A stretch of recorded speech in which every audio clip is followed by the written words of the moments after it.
But my subject today is about, for the last 20 years, the world was faced with upheavals of consequences for non-payment of charter hire, and has been a non-payment of hire has been a subject matter of many disputes in front of London arbitration and English courts. And those decisions had very, very strong, important impact on the shipping industry worldwide.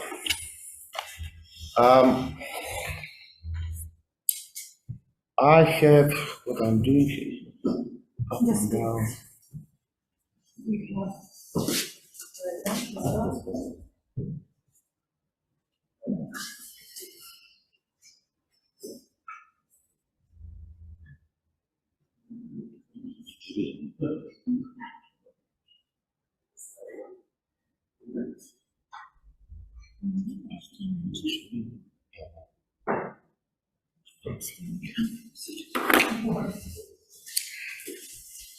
I have divided my presentation today into 4 areas, really. One is the anti-technicality clauses or grace period clauses. Well, I can't read from here. The true nature of charter's obligation to pay hire, ship owners' claims, and the consequences. Well, first of all, I would like to say a few words about the charter parties themselves. Obviously, general rule is that the parties are free to draft contracts or charter parties, terms, conditions, whatever they like. It's up to them. But they don't do that mostly. They use forms which exist in the world for many, many, many, many years. And those forms are produced by, I would say, 2 major associations. One is called BIMCO, for those who are not very familiar with that. It's a Baltic and International Maritime Council set up in Denmark, I think in 1960s, 64, I think. And they do various things historically to promote international shipping, maritime sector in general. And also, among many activities, they are producing various forms of various contracts in maritime industry, like shipbuilding contracts, ship repair contracts, sale and purchase agreements, ship management contracts, time charter party, demise charter party, voyage charter, all sorts of things. And those forms are used worldwide. The other one is called NYPE or NYPE, the New York Produce Exchange.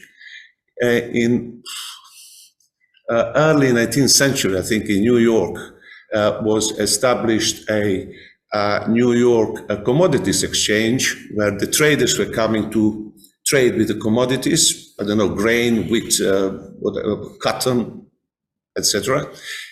Throughout a period of years and decades, it changed the name, it changed the place in New York, etc.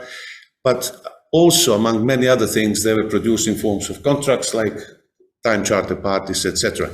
I brought 2 forms, and I can ask you to circulate around. Don't bother to read in detail, those who have never seen them, because they're quite substantial.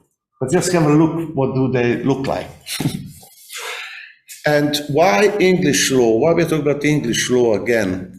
This is because each form of either BIMCO or NIP have a similar dispute resolution clause, which reads, this charter party shall be governed by and construed in accordance with English law, and any dispute arising out of or in connection with this charter party shall be referred to arbitration in London. If you go to New York, NIP has the same clause, BIMCO has the same clause, and that's how it is. As Pia said yesterday, it is common law, really, which we have to look at when we are talking about charter parties. Now,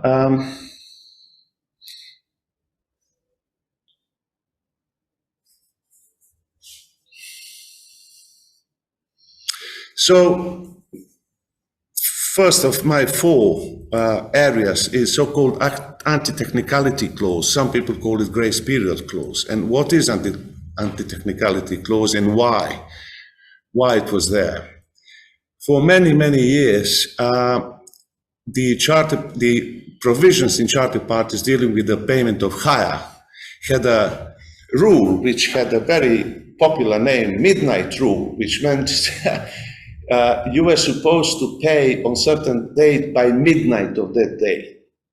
And if you did not pay by midnight of the due date, then you're in default. And the owners had the right to terminate the charter, to withdraw the vessel, claim the outstanding hire, and possibly claim damages due to wrongful termination. Sorry, not due to the breach of contract by the charterer. So for many years, that was quite a harsh way of redemption for the ship owners. You are 2 minutes late after midnight, that's it, I can now terminate everything and you are in trouble. So the market introduced a more flexible approach to deal with the failure of the charter to pay the hire by introducing these anti-technicality clauses. Why was that? Because it did happen that sometimes the failure to pay on due date was not the failure of the charter himself, but very often the payment was delayed due to banking technicality reasons.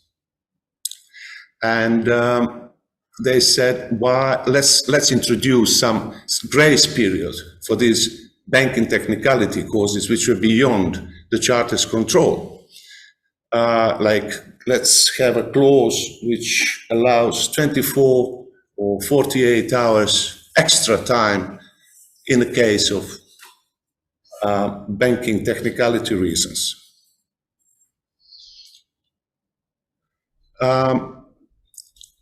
Fine. Well, it wasn't really fine. The compromise was a good intention, but as we all know, stairs to heaven are full of good intentions. Sorry, not to heaven. Right. What happened was that some ship owners were misusing the anti-technicality clause and were deliberately late for those additional 48 hours. And so if you take a period of monthly payment of hire, and if you are late every month for a couple of days, that's very good for the charter, but not very good for the owners. So that wasn't good either. So BIMCO again woke up and decided, well, let's offer to the market some better compromise, a bit more sophisticated compromise, how to deal with not very honest charterers, but also not to go back to the old days of a harsh response by the ship owners to terminate a minute after the midnight. So BIMCO did very detailed analysis of many court cases, English court cases, to see where the disputes were coming from, why, how the courts reacted to those disputes, etc., etc. So among the cases, they looked into the dispute between Shelda Delta Shipping BV and Astart Shipping BV in respect of the vessel called the Pamela in 1995. So what happened with the Pamela? The charter party stated that the charters had to pay the hire on particular dates. And if they failed to do that, Pamela's owners could give 48 hours notice of the failure. So there was a failure, and ship owners sent a notice by telex, which telex arrived at 11 o'clock at night of that date. And the charters didn't respond, they didn't pay, and the owners decided, that's it, we are withdrawing the vessel. We are terminating the charter. The charters were not happy. They went to the court and said, was this notice valid at all? Was the termination valid? And the court looked at it, and because the notice was sent, has arrived to the charters at 11 o'clock at night, it was premature. If it arrived a minute after midnight, it wouldn't be premature, but now it was premature. So the court said, notice was invalid, it was premature, and also the ship owner failed to explain the reasons why he's sending a notice of default. So the withdrawal was invalid. So the owners was in trouble and liable for damages to the charter. So, in 2006, BIMCO came with a proposal of a new non-payment of hire clause for time charter parties. Just briefly, because I don't want you to, I mean, if you like, you can read the whole thing, but there are 4 paragraphs.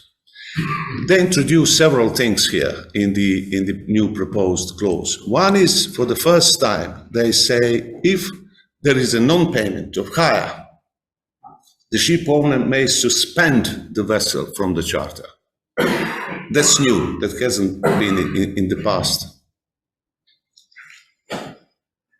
Meaning, okay, you are not paying, I'm not terminating the charter, I'm suspending it. The charter remains in full force, but the ship owner is not doing anything from what he would normally do under the charter party. His obligations are suspended. Obviously, this is not a waiver of the ship owner's right to withdraw at any point later.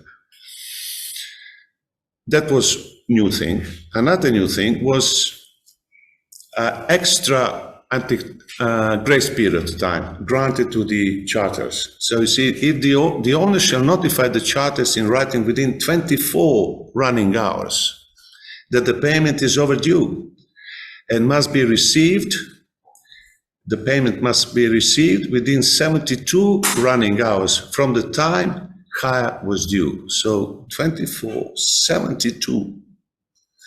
If the payment is not received by the owners within the number of running hours stated, the owners may, by giving written notice within 12 running hours, withdraw the vessel. So lots of extra hours. But in paragraph A, we saw the charter is suspended. Obligations of the owners to do anything are suspended. So it's not easy for some funny charters to play with this 72 hours, 48 hours, because they can't perform.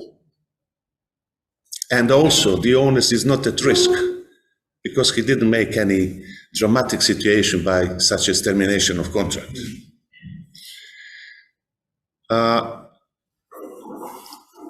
The charter shall indemnify the owners in respect of any liabilities incurred by the owners under bill of lading or any other contract of carriage as a consequence of the owner's suspension and or withdrawal. So now it's squeezing the charter's behavior. It's not only that I have suspended my obligations as an owner, but if I'm suffering any damages to third parties because of all what we are doing caused by your failure to pay, you will be liable to compensate me for those damages. And last paragraph added, if notwithstanding anything to the contrary in this clause, the owners choose not to exercise any of the rights afforded to them by this clause in respect of any particular late payment of hire or a series of late payments of hire, this shall not be construed as a waiver. So the charter cannot come to the court and say, Judge, but the owner had possibility to do A, B, C, and D. He did nothing. So he's happy, and he should have continued. It's not a waiver of any right either to suspend or to withdraw the vessel from the charter. So it's quite interesting compromise for both sides. I think, in my humble view, I think BIMCO had done huge effort and a good compromise offer to the market. Now, what is actually the nature of the charter's obligation to pay the hire? Lord Justice Gross once said that the one particular issue has attracted so much market interest and long generated conflicting observation from judges of the highest standing. And that particular issue is whether the charter's obligation to pay the hire condition. Is it a condition? That one word has caused huge upheavals on the market. And we shall see how in a minute. In the case of Kuwait Rocks Company versus AMEN bulk carriers, in respect of the ship called the Astra, the charters failed to pay hire in accordance with the terms of the time charter party.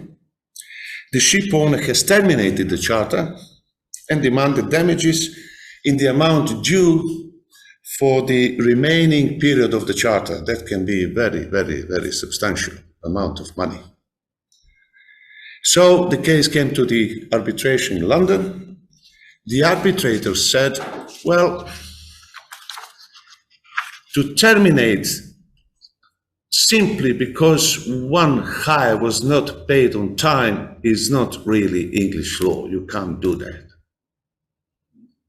But, as it was the case in this case, if there is a continuation of several faults like that, then, well, yes, you might talk about repudiation of contract by the charterers, and then you can terminate. The case came to the Court of Appeal, to Judge Flo. Judge Flo said, yes, I agree with the arbitrator's view about the repudiation. But I still believe, and that's my decision in this case, that non-payment of one hire on the due date is a breach of a condition. For Judge Flo, charter's obligation to pay hire is a condition. And if you breach a condition under English law, then you are entitled. Yeah, we'll see what we are talking about condition. This decision, in the case of the Astra, caused huge turmoil on the charter market, really.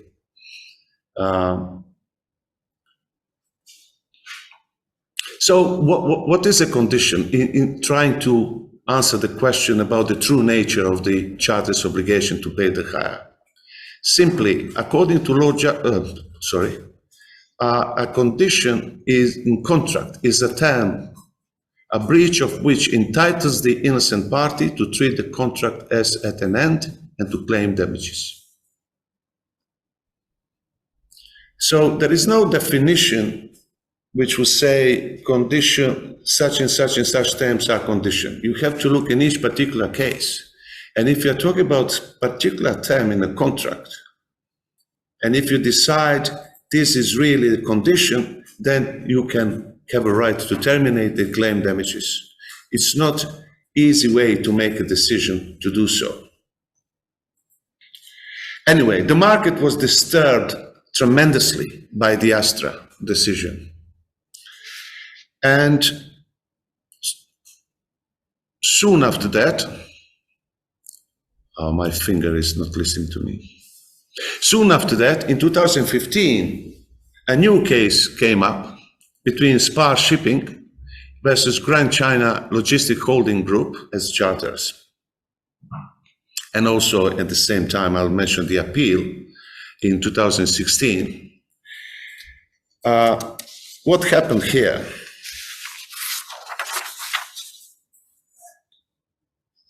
In 2010, the Charter Party between Spar Shipping and Grand China Shipping Hong Kong, there were 3 Supermax bulk carriers chartered for a long-term charter parties on amended form of NIPE 1993. From April 2011, the charter failed to pay several hire payments. Not one, but several. The ship owners sent regular anti-technicality clauses, so there were this 24 hours, 72 hours business. However, without success. And then the ship owner sent a notice of withdrawal with immediate effect. So that's it. We are withdrawing the ship from the charter. That's it.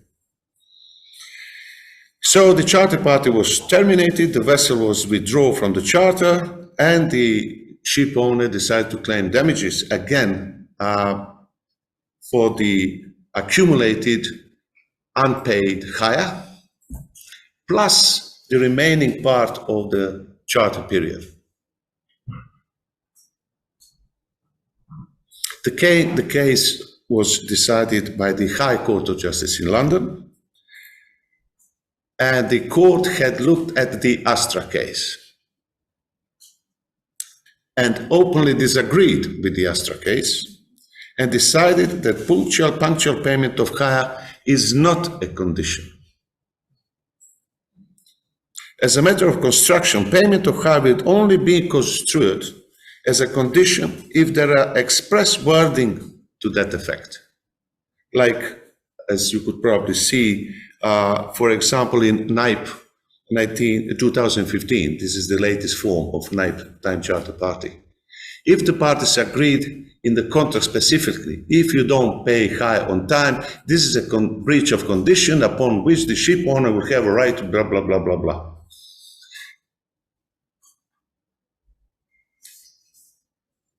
So the court found that the charters, by their repeated failure of punctual payment of hire, were in both repudiatory breach of their obligation to pay hire and had renounced the charter itself. And therefore, owners were entitled to damages for loss of outstanding charter hire in this matter. In short, the obligation to pay hire under time charter constitute an innominate term and does not therefore amount to breach of condition. Judge Flaw's decision in the Astra was wrong, the court said. So now we are talking about a new term. We are talking about condition. Minute ago, now new term appears, innominate term. So just few words about what is innominate term. This is a new creature created in 1962 in the case of the Hong Kong fur shipping. And it is approach, really. This is interesting. This is approach to the disputed matter that looks to the effect of the breach and questions whether the innocent party was deprived of substantially the whole benefit of the contract and may treat the contract as at end and claim damages. So in each particular case, the court has to look at to see whether, for example, non-payment of one hire is enough that the owner will say, well, it's now the end of the world for me. He didn't pay one hire, I'm finished. Well, are you really finished? We have to look into many, many, many other things to come to the decision, to the conclusion, yes, the failure by the contract party to perform its obligation, in this case, really deprived the innocent party of the whole benefit of the contract, in which case the innocent party can terminate and claim damages. This was very, very important then in 1962, and it was now important in 2016 when they introduced innominate term into charter party dispute about the payment of hire. Now,